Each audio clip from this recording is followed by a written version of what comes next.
நமஸ்காரம். இப்போ என்ன பண்ணுறேன்னு பார்க்குறீங்களா? நான் ஒரு உருண்டை செய்கிறேன்.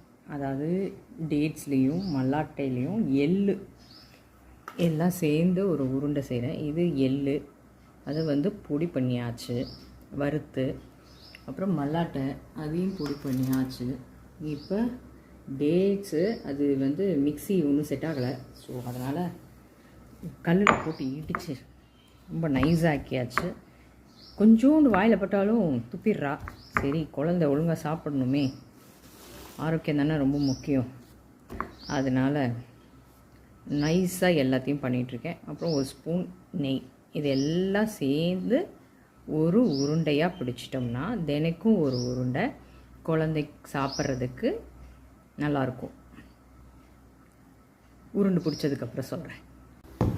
என்ன நசுக்கிறேன்னு பார்க்குறீங்களா? டேட்ஸு தான்.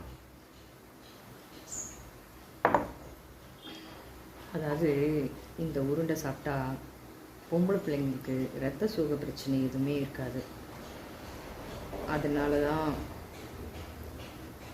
இதை மெயினாக டைம் எடுத்து செஞ்சிட்ருக்கேன். ரொம்ப சிம்பிள் இன்க்ரீடியன்ட் தான். ஆல்ரெடி சொல்லிட்டேன். இதை இடிச்சிட்டு அதுக்கப்புறம் எல்லாத்தையும் உருண்டை பிடிக்கிறேன். இப்போ பாருங்கள், எள்ளை கொஞ்சம் பொடி பண்ணதை எடுத்துக்கிட்டோம், டேட்ஸ் நசுக்கினதை எடுத்துக்கிட்டோம். இப்போ மல்லாட்டை அதே மாதிரி நல்லா நைஸாக்கி வச்சுருக்கோம்.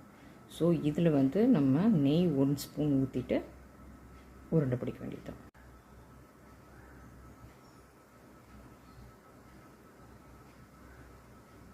அவ்வளோதான் தேவைப்படும். இப்போ பாருங்கள், நம்மளுக்கு எவ்வளோ சின்னதாக வேணுமோ சின்ன உருண்டை போட்டுக்கலாம். அப்புறம் பெரிய உருண்டை போடணுன்னாலும் போட்டுக்கலாம்.